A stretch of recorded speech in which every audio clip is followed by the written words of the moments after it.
শুধু একজন হজযাত্রীকে বিমানে না তোলার কারণে আল্লাহ অলৌকিকভাবে আকাশ থেকে 2 বার বিমান ফেরত পাঠাইছে।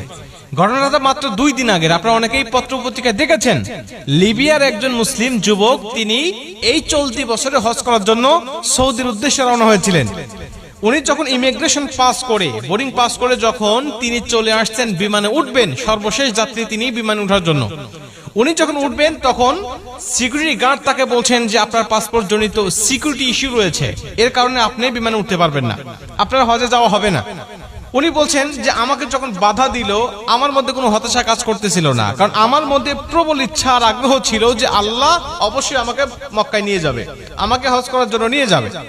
সিকিউরিটি গার্ডের আমাকে সান্ত্বনা দিতে লাগলেন, দেখেন যে আপনার সমস্যার কারণে আপনি যেতে পারবেন না, আল্লাহ বাঁচায় রাখলে আপনি আপনার সামনে বার যাবেন। তো উনি বলছেন দেখেন আমি হজ করার জন্য নিয়ত করেছি এবং বাসা থেকে বের হয়ে আসছি, নিয়ত করার দায়িত্ব আমার আর নিয়ে যাওয়ার দায়িত্ব আল্লাহ পাকের, অতএব আমি যেহেতু এখান পর্যন্ত চলে আসছি, আপনারা বিশ্বাস করেন এই বিমান যাবে না, আমাকে না নিয়ে এই বিমান যাবে না। উনি কথাটা বলতে বলতে বিমান স্টার্ট হয়ে গেছে, দরজা বন্ধ করে দিয়ে চলে গেছে। আকাশে যখন উড়ে চলে গেছে হঠাৎ বিমানের মধ্যে সমস্যা, যান্ত্রিক ত্রুটি, তখন বিমান আবার ব্যাক করছে। ব্যাক করার পরে তারা দরজা না খুলেই, পাইলট দরজা না খুলেই আবার এগুলো ঠিক করেছে।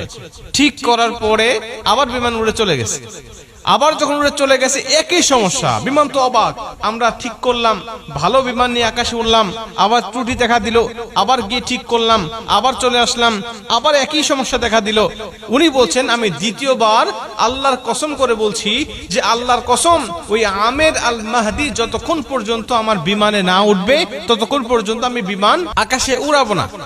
উনি কসম করে এখানে নিয়ে আসছেন, নিয়ে এসে বলছেন যে আপনি বিমানে ওঠেন, এবং আপনাকে না নিয়ে যাওয়ার কারণে আল্লাহ অলৌকিক ভাবে আমার বিমানের মধ্যে 2 বার একই সমস্যা দিয়েছে, যে সমস্যার সমাধান আমরা করেছি, কিন্তু আপনাকে না নিয়ে গেলেই সমস্যা আবার নতুন করে সৃষ্টি হচ্ছে।